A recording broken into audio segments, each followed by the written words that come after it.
Oh, mine.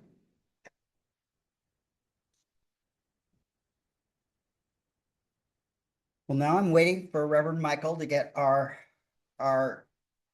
YouTube to pin.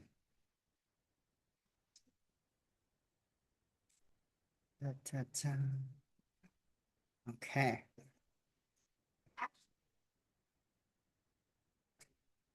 Well, good morning, everyone, and welcome to Northern Lights Center for Spiritual Living. We're a community of people dedicated to using spiritual and practical principles to create lives we want to live. And Northern Lights Center for Spiritual Living offers practical and spiritual tools to make positive changes in our lives. Our promise here is to reveal, inspire, uplift, celebrate, and magnify your greatness. We acknowledge our presence here on the traditional and unceded lands and waters of the first people of Seattle, the Duwamish and Coastal Salish peoples. These people are still here, and we join with them in how they continue to honor and bring to light their ancient heritage. We seek to resist the erasure of Indigenous histories as we work towards honoring and inviting the truth. In a similar fashion, we must acknowledge how much of what we know in this country today, including our culture, economic growth, and development, throughout history and across time, has been made possible by the labor of enslaved Africans and their ascendants who suffered the horrors of transatlantic trafficking, chattel slavery, and Jim Crow. We also name the Asian and Chicano people who toiled with little recognition. We are indebted to their labor and sacrifice, and we must acknowledge the tremors of that violence throughout the generations and resulting impacts that can still be felt and witnessed today. Please join me for our opening song, Woke Up This Morning.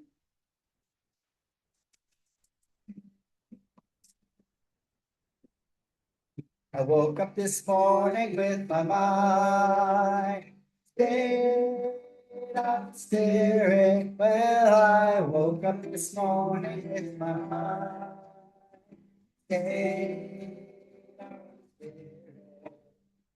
Woke up this morning with my mind stayed on spirit. Hallelujah, hallelujah.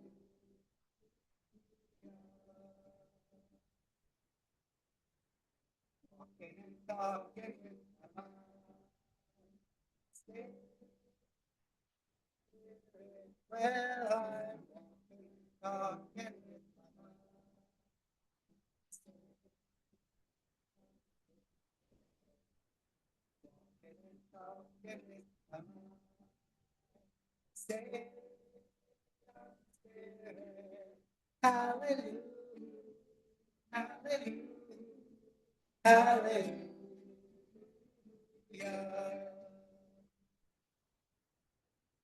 All day long I keep my mind stayed on spirit. Well, all day long I keep my mind stayed on. I keep my mind stayed on spirit. Hallelujah, hallelujah, hallelujah.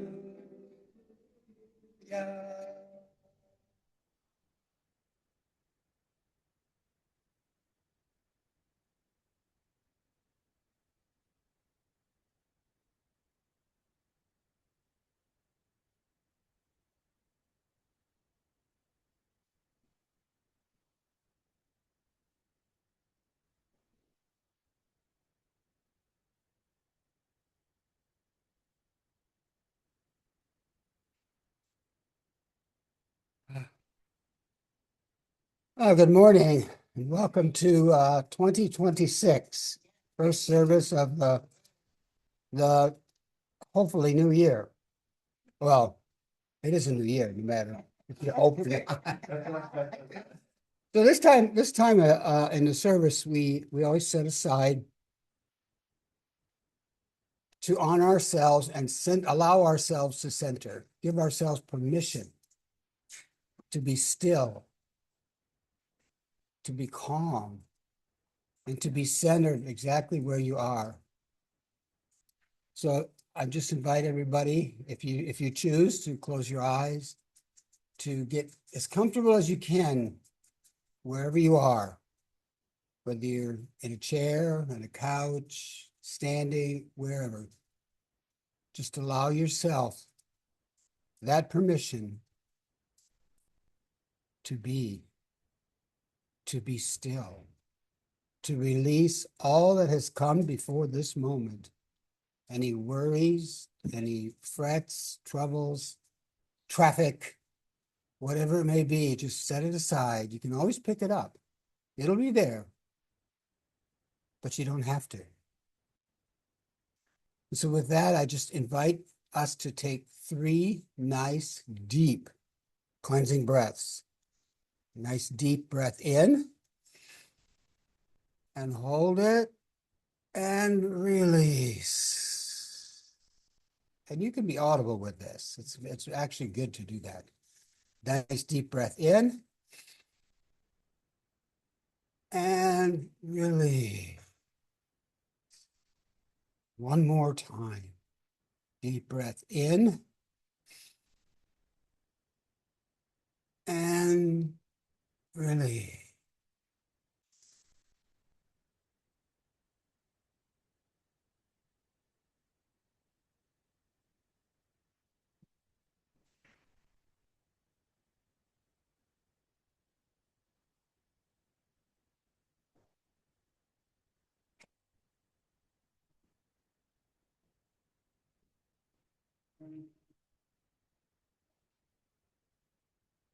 Seeing this is a new year, I want to invite us to contemplate what it is that you desire, that you want to accomplish, that you want to give birth to in this new year. Anything is possible in God. Anything and everything. So I just invite you to just contemplate, ask yourself, and allow your inner self to listen, to speak. And try to do this without judgment, without criticism, without boundaries, because there are no boundaries.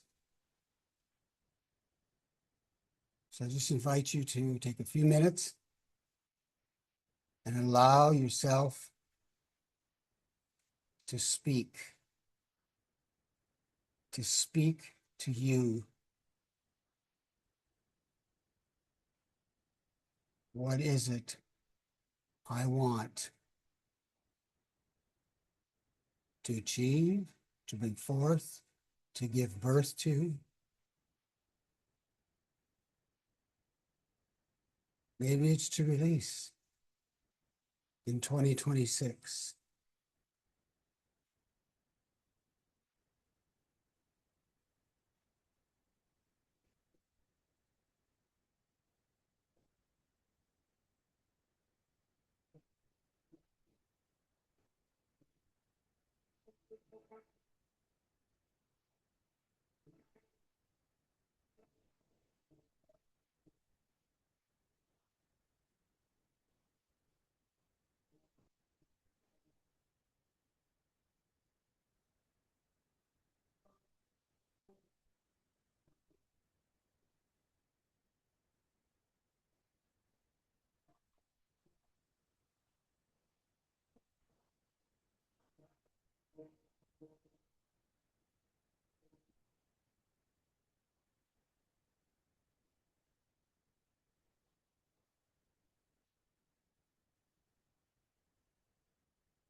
And now I would just like to invite you to thank yourself. Thank your inner self for speaking and letting you know what you really want.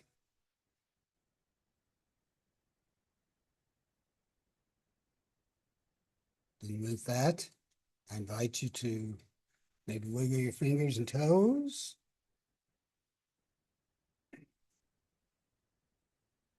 And come back to the room and open your eyes. And so it is. Now we shall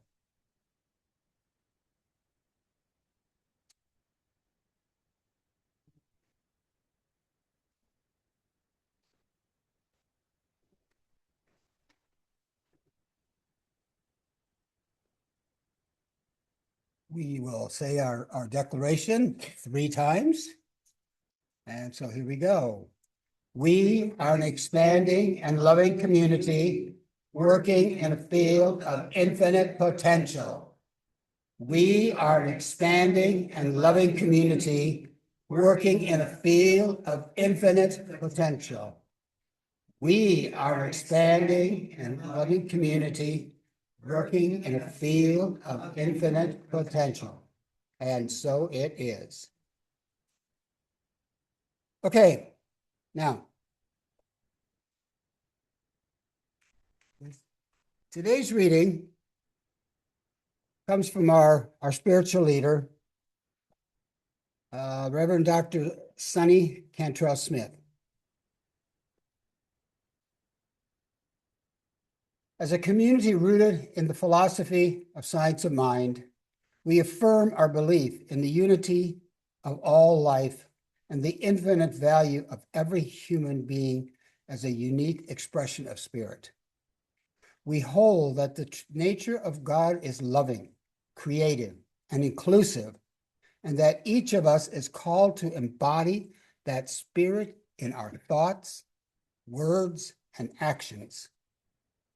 These teachings invite us to move beyond fear, division, and domination and toward harmony, compassion, and wholeness. The recent unfolding of military actions involving the United States against Venezuela, including large-scale strikes and the capture of Venezuela's president, represents a dramatic escalation in conflict that has already caused suffering and uncertainty for countless people. Many nations, international legal experts, and many faith leaders across the globe have expressed concern about the legality and humanitarian impact of these actions. From a science of mind perspective, we are guided by principles that call us toward peace, justice, and the transformation of consciousness. The belief in the unity of all life and the indwelling spirit means that no nation, group, or individual is separate from the whole, and that violence and coercion distort our shared humanity rather than heal it. We acknowledge the legitimate complexities inherent in international relations, including concerns about human rights, governance, and the rule of law. Yet we are called to respond not from fear or retribution, but with clarity of mind and compassion of heart, seeking pathways that prioritize diplomacy, mutual respect, a peaceful resolution. We hold a vision of a world that works for everyone, one in which conflicts are resolved through understanding and cooperation rather than force. We join with the World Council of Churches, Pope Leo, and the interfaith leaders across the world in reiterating that these actions set a dangerous precedent, an example for others who seek to shrug off constraints against the use of armed aggression and brute force to achieve political objectives. We pray for all these affected by these events, Venezuelans, Americans, and the global community, that peace may take deeper root in human consciousness, that compassionate dialogue may prevail, and that the spirit of unity may guide leaders and citizens alike into right action. Let us each be instruments of healing in our spheres of influence, committing to work for peace within ourselves and in our world. So it is.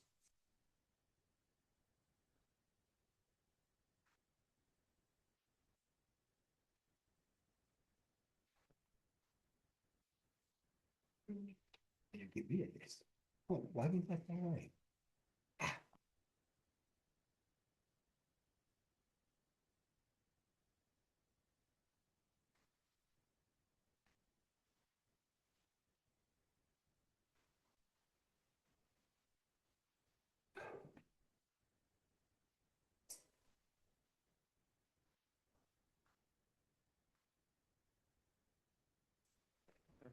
There we go.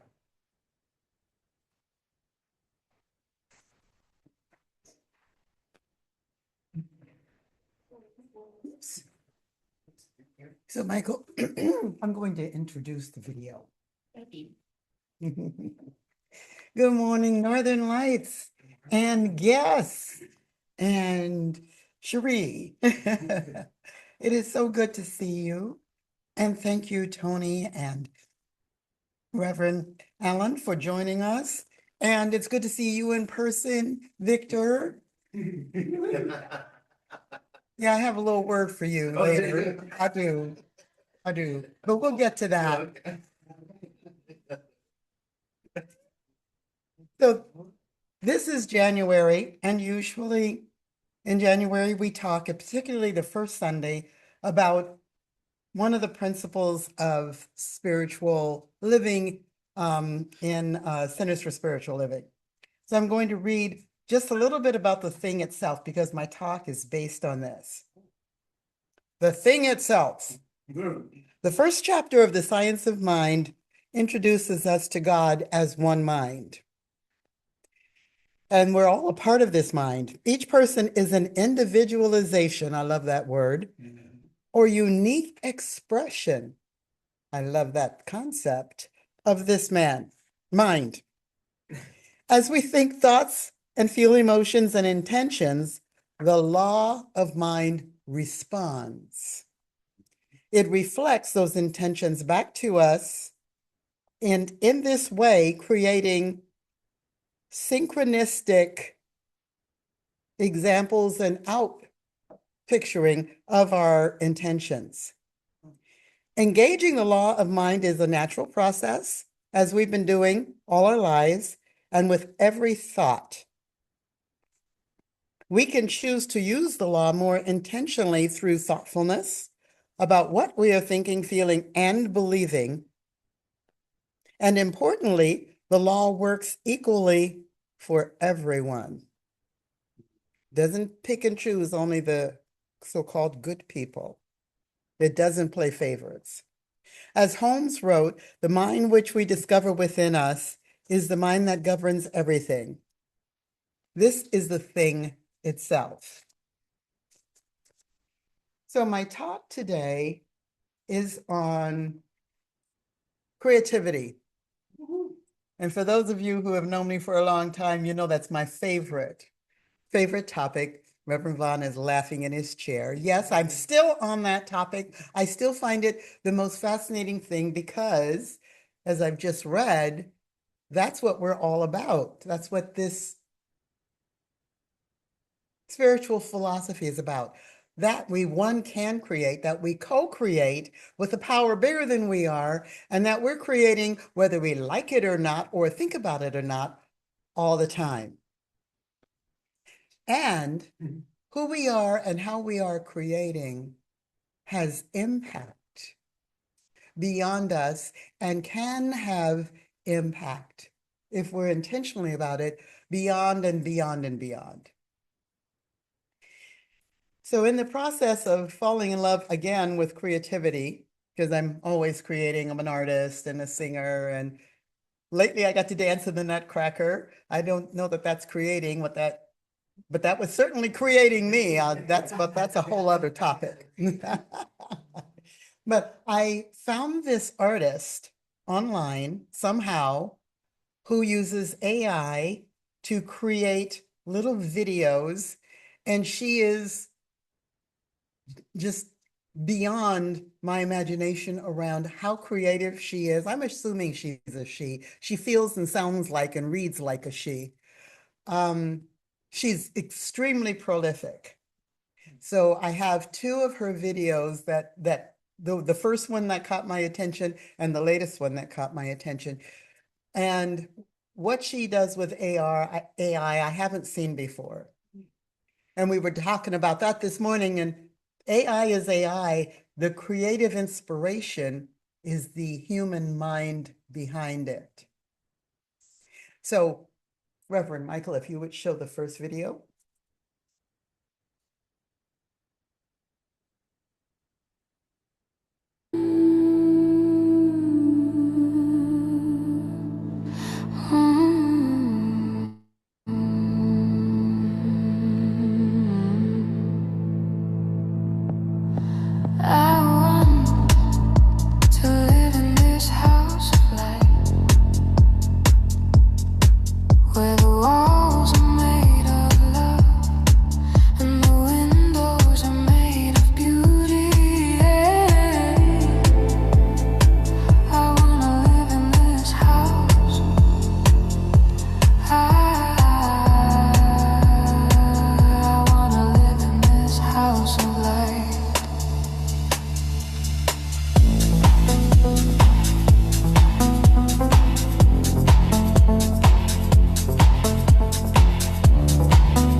Yeah. Thank you.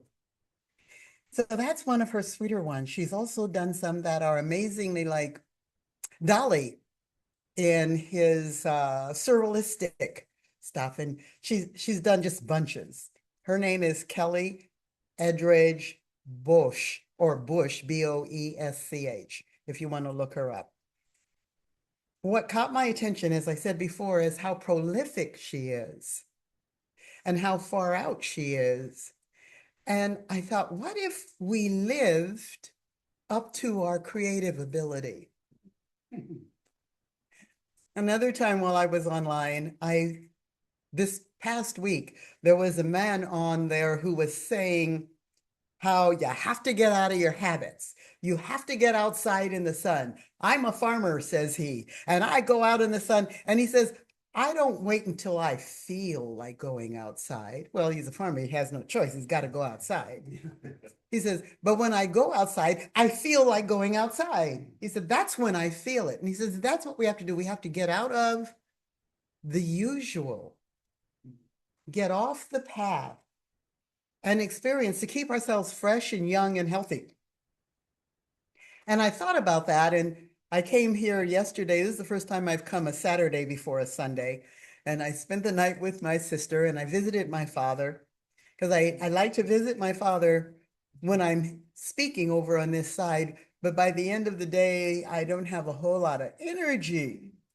So I go there, but I'm not much good. So I thought, well, if I come earlier, then I'll have energy and I can hang out with him and mess with him a little bit and make sure he has what he needs. And I just tease him a little.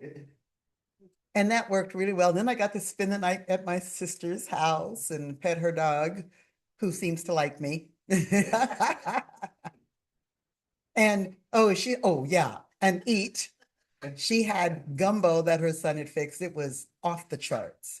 Anyway, so I got out of my path and I live on Whidbey Island and people are like, oh, you're going to the dark side.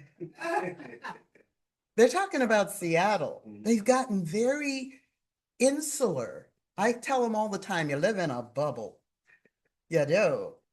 And they're just not used to going over except for the people who work. And after a while, I call it island lethargy. You start to fall into the comfortableness, like a warm bath water kind of a thing where you don't want to do anything different. So coming to the other side, I'm glad I have a reason to come. It's good for getting me out of habit. So Maestro, first slide, please.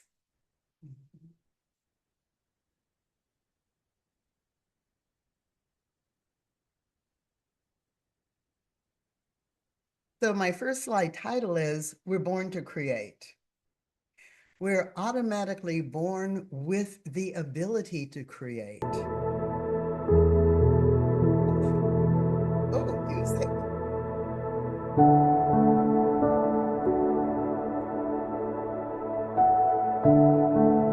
Do it.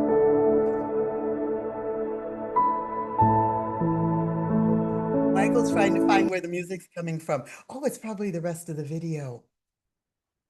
So this I was being creative with these slides. The picture over there is my stage husband from the Nutcracker. I said to the universe, I want an immersive experience. I want an experience where I am so a part of it that everything else is second. And so I auditioned for the Nutcracker on Whidbey Island. I was thinking, I am a dancer. Yeah, I was using that in the present. I can do that. It's just dancing, especially the adults. They're just, wandering around the stage for a little bit. And then the real stuff comes on with the ballerinas and the tap dancers and all of that. We're just background. Yeah, well. First of all, my stage husband never danced at all, nada. He did not do social dancing. He much less anything else. Second of all, I'm an alleged dancer, right? She was doing dances I've never done, in ways I've never done them, with people that I've never danced with. So he and I were the redheaded stepchildren for I don't know how long. Every time I went to rehearsal, she would say, Pamela, you're going left. Everybody else is going right. Pamela, that was your left foot, not your right foot. Pamela, we're at the shadish, not the walls. Pamela.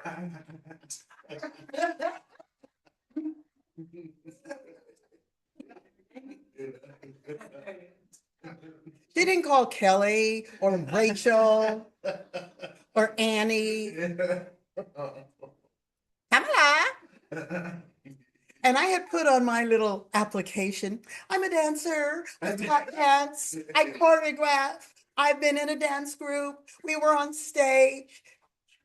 Pamela. It was embarrassing.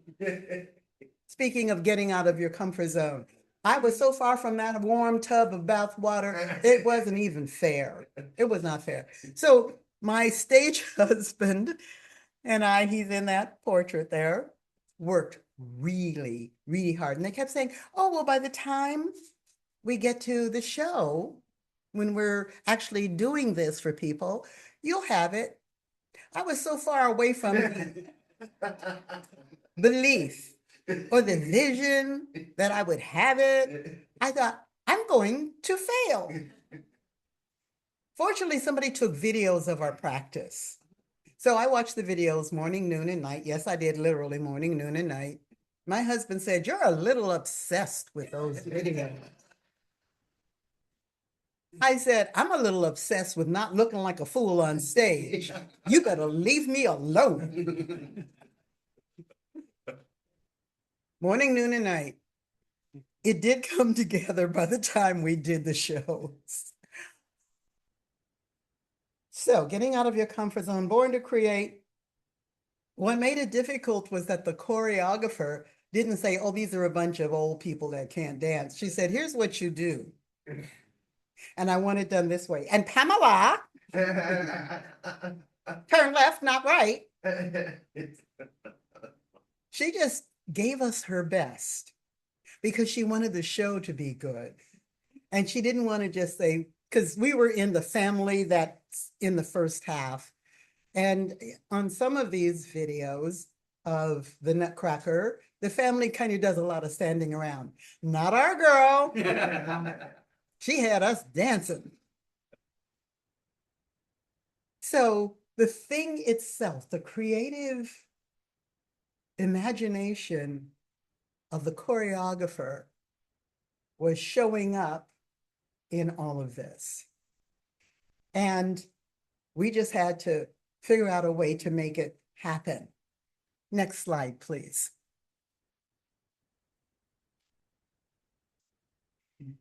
So faith inspires creativity. In our own lives and creative endeavors, we have to have faith. I mentioned that Tony has sent me pictures of the desserts he's making, and I'm like, oh my God. Well, I assume that Tony had some faith that somebody would be interested in these marvelous desserts. I don't know why that would ever be a question. But I also assume that Tony had some faith that these desserts would turn out to be marvelous.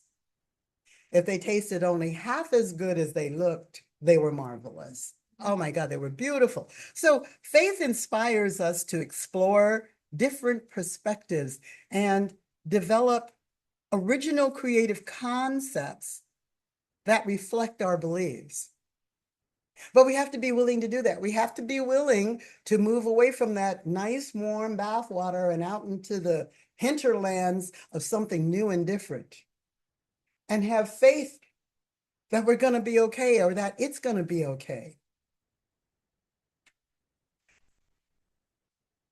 Art reflects spiritual values. Of course, I have to, same slide, please.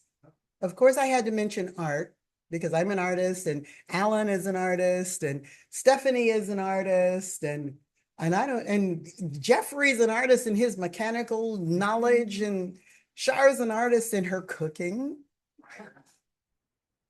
And so on and so on. We're all artists in some way or another.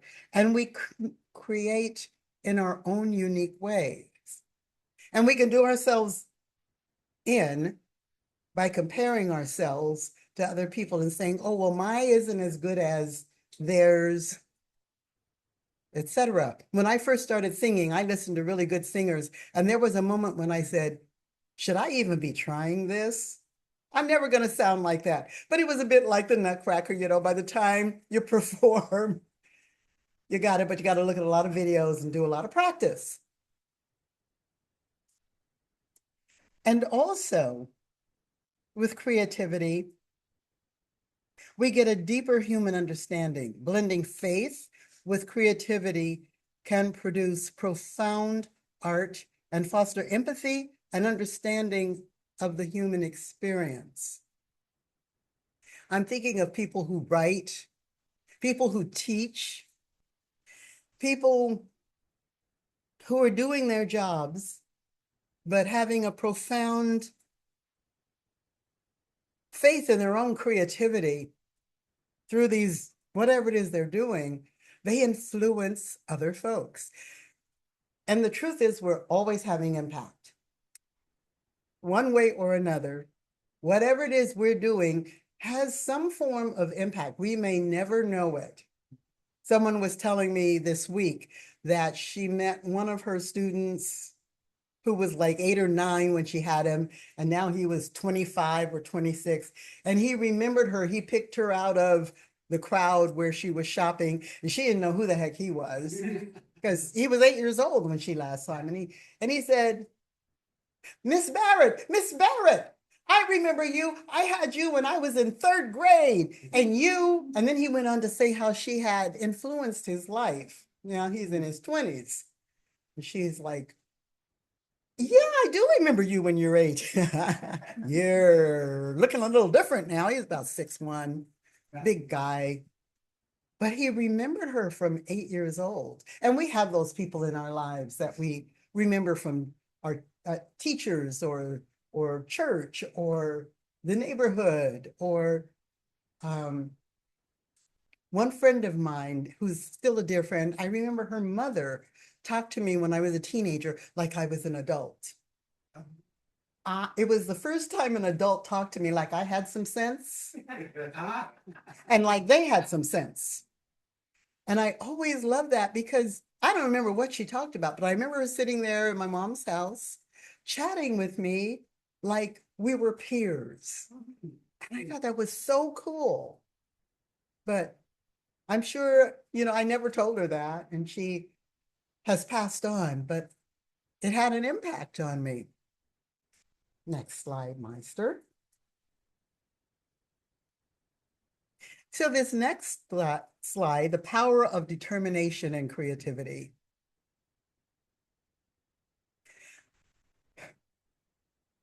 So we're all creative and we're all creating, and we may or may not be creating intentionally, but I love it that sometimes creating is just a matter of setting an intention and it rolls. Sometimes setting those intentions, we have to treat and move our feet, as we say as practitioners. My favorite saying around treat and move your feet is give praise to Allah and hitch your camel to a post. So whenever I hear people say, oh, well, God will handle it, I'm like, did you tie your camel up? And yes, spirit handles things, and we sometimes need to, if not often, do our part. Sometimes our part is as simple as just having faith that spirit's got it handled. Because there are some times where I don't know where to tie my camel, so I'm just going to leave that one to spirit because I don't see how I can make a difference here, but I'm going to know that I am. And then what happens is the way opens up. Infinite field of potential. The way, a way, many ways open up to achieve this intention where I could not see a way to get there. But it shows up. But first we set the intention, because that way we recognize when the way shows up, when the path shows up, when the opportunity shows up. And then there's the determination, like watching the videos morning, noon, and night, and practicing and working. Sometimes it calls for a lot of practice. I'm thinking most of what I do creatively calls for me to do, period. I don't just get to own my way into a wonderful jazz singer. I have to practice. I don't get to own my way into a good painting. I have to paint. Oh yeah, canvas, paintbrush, get there, keep trying. God bless gesso. For those of you who don't know, gesso is a white paste that fixes the canvas so it doesn't absorb the paint. And if you've already painted on the canvas, it fixes the canvas all white again so you can start another painting. I love gesso. I have a bucket of it. I don't like that painting, I gesso it, do another one. So fostering inner innovation. Creativity sparks unique solutions and introduces fresh approaches to problems, complex problems, driving innovation forward. Can you imagine what we would do without innovation? And so being willing to do something new and different. And we have fashionistas in the room here, and we're always doing something new and different with our hair and our clothes. You know, that's a form of creativity that I absolutely love. But there are many innovations that folks can create. And my whole thing is, what if we allowed ourselves to be as creative as we can be, not as creative as we think we are, but as creative as we can be if we just let it go and let it loose and gave it a try. I love being this age because I wear my hair the way I want to wear it. I dress the way I want to dress. Ha ha ha. And if somebody doesn't like it, they don't have anything to say about it as long as I'm covered. That's the only criteria. We do have to cover. I'll wear whatever I damn well please. And finally, the power of determination, achieving goals. Combining determination and creativity empowers individuals to adapt, accomplish objectives, and contribute meaningfully in any field or endeavor. You may not be working. I know we have a number of retired folks, but we also have folks who are still working. But you contribute in what it is that you do in this world. You inspire in ways you don't even know. Like I have Stephanie here in the room who is a designer, clothing designer. Last I heard it was for children, but I met Stephanie over 20 years ago. And she wasn't just designing for children. She had adult clothes then, and I saw them and I thought they were just beautiful. And she wore a lovely skirt with a big slip that poked it out. It was so cute at my ordination. And she and Alan, that's here with us today, were the facilitators of my ordination. They were, they ran it. And I just love that skirt. And I said, Stephanie, will you make me a slip like that? And Stephanie said, no, I'm not doing that. I got other things to do. And I was like, oh, okay. So I got some fabric glue and I made my slip so I could make my skirt stick out like Stephanie's. So she had an impact on me, right? Then I told her I made that slip with glue and she said, don't tell me anything about that. Well, of course she would say that. She sews. I glued. Later, I did sew a slip like that. And then I discovered when I was on the Nutcracker, you can order them online. Have no idea. I got that idea now, though. But Stephanie was an influencer. I have not even close to her skill in creating and designing and sewing. But she influenced me to try for a while, even with glue. So, determination. I was determined to have myself a slip that made my skirt stick out like Stephanie's. Determined. I still have those slips, by the way. Determined. So we have to have that determination. When we make that intention, we have to stay with it. We can't just put it out there and say, okay, spirit will take. Again, that camel will run off. You will never see it again. So we have to have determination and faith to make whatever that is that we want to happen in our lives happen. Next slide, please.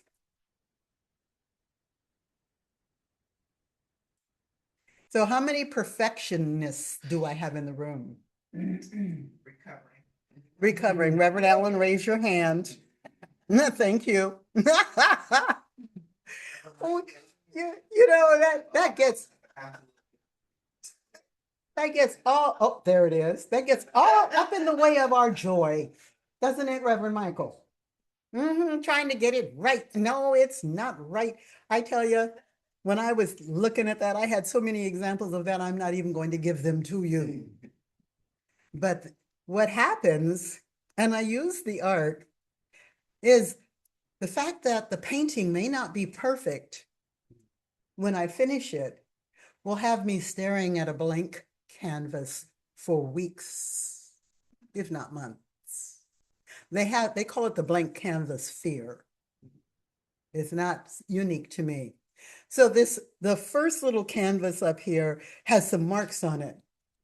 People have said that I've read about, here's how you get over blank canvas fear. You just put some crap on there. Remember, we have gesso.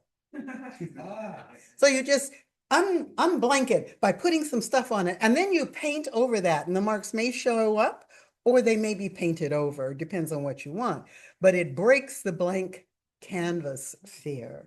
So in our lives, when there's something we want to do that's different from what we usually do, put some marks on it, take some steps toward it. If you're wanting to write the great novel, that's so funny. We won't even go into detail there. But get up in the morning and write a little something, something. And then get up again and write a little something, something. Or find another time to just keep nibbling at it bit by bit. Letting go of perfection, releasing the need to be perfect, opens the door to enhanced creativity and personal development. So if you want to treat your significant other better, or you want to be more responsive to friends and family, it doesn't have to be perfect and work all the time. You might take a step forward and 3 steps back, but you'll get to 2 or 3 steps forward and only 1 step back if you keep working at it. Learning from our mistakes, viewing mistakes as valuable learning opportunities helps lower stress and strengthens personal resilience. So, okay, that didn't work. What can I do better so that it happens how I want it to be again? I used to be the quiche making queen, but since I moved into the house I live with my husband, the oven is a strange experience. I am still trying to figure out how to get the tops as brown as the bottoms. And in my compensation of trying to get the tops as brown as the bottoms, I have overcooked my quiches 3 times. But I'm not done. I used to be the quiche queen. I will be the quiche queen again. So I'm going to have to try and practice and get it right before I have company the next time and want to serve them that. So they weren't perfect. Unfortunately, the people came for more than the quiche. Unfortunately, I had more than the quiche available. It was really about the community. That's why they were there. So the fact that they ate only some of the quiche was just fine, but I'm going to get those quiches right. So I guess I'm being a little bit of a perfectionist, but I'm learning from my mistakes. Yes. And then focusing on progress. Prioritizing progress over flawlessness leads to authentic success and stronger self-relationships. Now, what this means is we have to give ourselves credit for the progress. Okay, the quiche still isn't perfect, but it was edible. That's a good thing. That's a good thing. Next time it's going to be closer to light brown on the top instead of a rich caramel, which was not what I was aiming for. But it's progress. Another thing that isn't in here that I want to add is learning from our successes. We can pretty much be good about beating ourselves up about overdone quiche. But do we celebrate those successes and how we made them successes? I made the turkey for after Christmas dinner the next day, and I dry rubbed the turkey long story, I looked it up on the internet, was the best turkey I did. I was so pleased. So what I learned from that, dry rubs work. The turkey was the right color. It was done. It was delicious. So having a little bit of trust in trying a new recipe helped. And being willing to do something different, because I baked turkeys before and they were okay, but this one was really good. So what I'm learning is step out of my comfort zone, try something different. Thank God it worked. Then there's that. My grandmother used to say, never cook anything you've never cooked before for company. Well, I broke that rule, but it worked. Next, please. So finally, trusting the universe. Belief in greater purpose, having faith that events occur for a reason, helps us navigate uncertainty with optimism and hope. Sometimes we really have to look for that pony. You know what I'm saying? So stuff is happening. It's not good. We don't like it. There's a room full of it. But we need to know there's a pony in that room producing it. There is a pony. So in the midst of the dark times, somewhere there's a learning. There's a learning for us. There's a learning for others. Being willing to search for that learning can make a big difference for us. Being willing to accept that there is a reason for all of this can make a difference. And being willing to do what we can do in the middle of that dark to bring in the light, however small or however big, however personal or however broad. And by that, I mean, it's not always all about us. There are people out there. What did you say? You are not the only one in the room. There are folks out there that are paying attention. There are folks out there that need our prayer. There are folks out there that appreciate the smile, the note, the word, the effort, the love, the creativity that we're bringing. Then the second one, letting go of control. Trusting the universe involves relinquishing the need to control every outcome and accepting life's unpredictability. Where are my controlling people? I don't see any hands over here in that. Thank you, Alan. I knew it. I knew it. Yeah, and I am one too. And I never realized how much of a control person I was until I started examining where I needed to control. And how difficult it was for me to say, I'm just going to let it be. Like, no, I'm going to fix it. I'm going to save it. I'm going to manage it. So releasing control into a power bigger than us is a wonderful thing. It relaxes your shoulders. It makes life a little easier. There's a book called Let Them. Oh, it's good. Somebody said, back there. Somebody's read that book. Well, that'll let you know how much of a control person you are when it's really difficult for you to let them have their experience. Let them think what they want to think. Let them eat what they want to eat. Let them. It's a good book. I'm giving it very little play, but it's a good book, and it is a challenge to those of us who want to fix it, make it right, call the shots. And it's a practice because I've been working with it and I'm trying to let my husband be himself. It's very hard, but I'm doing better. So letting go of control. This mindset can reduce stress, build resilience, and bring inner peace during challenging or uncertain times. So part of let them, the other part of it is, and do what works for you to help the situation work out. It doesn't mean just give up and let it all go, but where is my part? How can I contribute to a higher good? That's the most important thing. Latching on, setting an intention for the higher good to come through this. And if nothing else, letting them do and be who they are contributes to a higher good. They get to do and be who they are.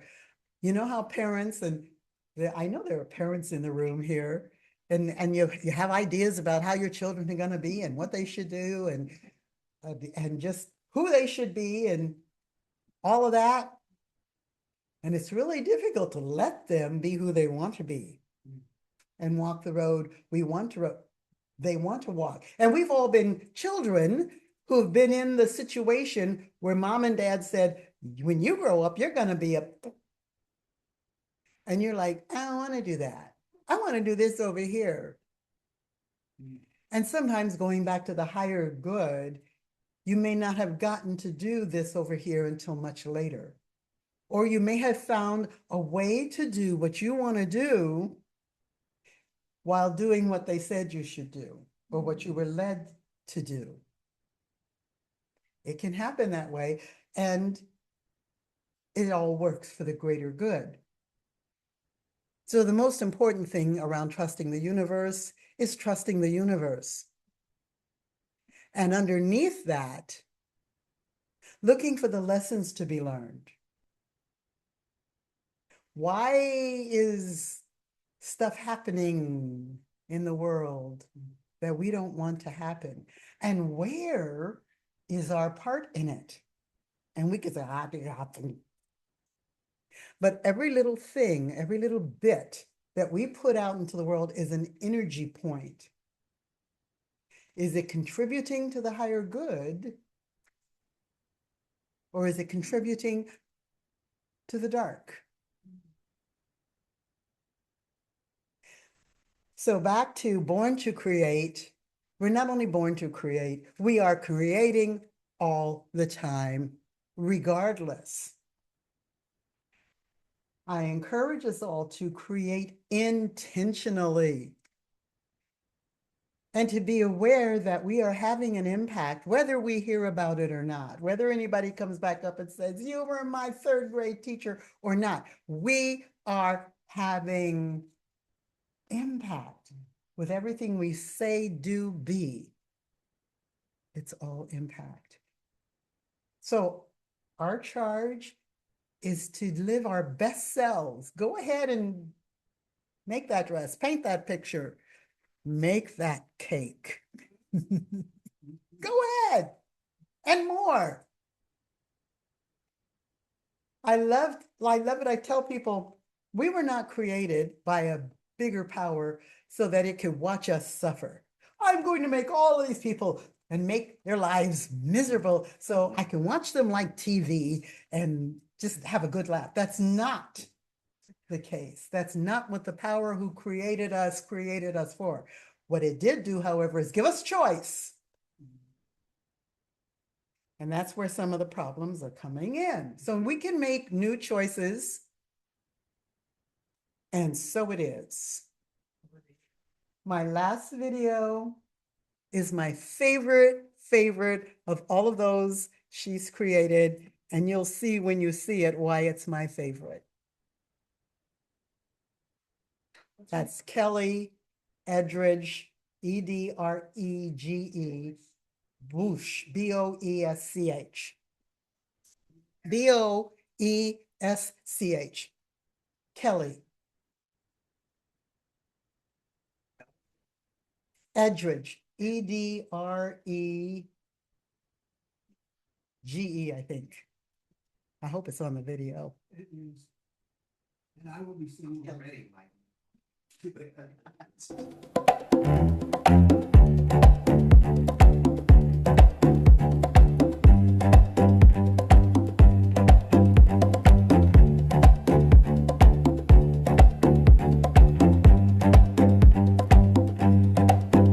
love the dance where I learned to breathe. For me, every stillness breaks open, every silence learns to move. The flowers fall from their own weight, soft with surrender, and in the falling they remember how to return. Nothing stays as it was. Nothing is lost to the body. I am the dance where all things die, only to be reborn. I am the dance where the body remembers what the soul forgot, what the soul forgot.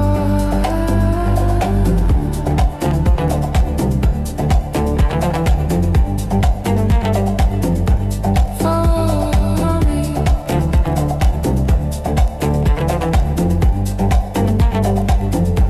for me.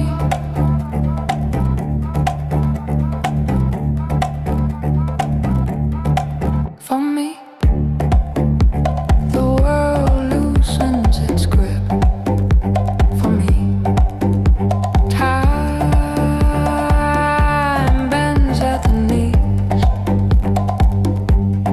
Every breath becomes an opening, every ache a doorway. The flowers must fall, yes, but they fall in rhythm. They fall in trust. To move is to forgive time. To move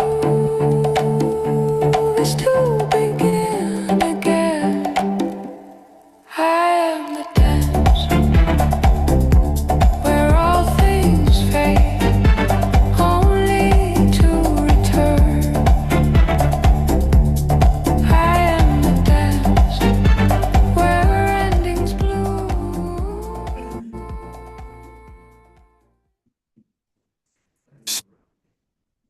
So it was the dancing and the costumes that caught my attention. And I also thought of Stephanie, who I knew would love this, and my sister. But it is the creativity. I have seen all kinds of AIs, and as I said, these were two of my favorites. That this one was done, and I haven't seen anybody else do what she has done. They're gonna catch up though. But what caught my attention about her is her expression of creativity, and we all have the ability to express as amazingly as she does, should we choose to do so. And so it is.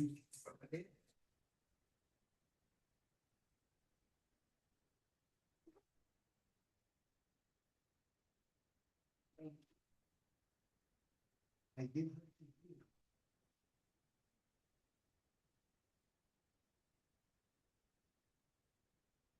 Thank you, Reverend Pamela. Yes, I watched those videos. I didn't watch them all the way through, but that first one there's something about it. There's something, today there was a part where I was really touched in there. I guess it was everything all combined, the music and the flow. I mean, it was the flow. It was unbelievable. So, and I will send those out because first of all, I want to thank people on YouTube who are watching, and we invite you back next week and hope you have a great weekend. Thank you. Anyway, sometimes, I don't know, you won't get the videos in the video I send out, because when I download it to YouTube, they say, so then I have to go back and take the songs out, and that's why a little bit might be, snippets might be missing, so.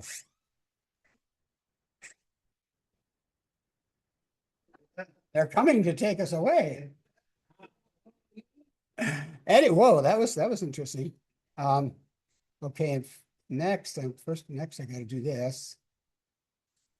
While I'm thinking of it, that little alarm said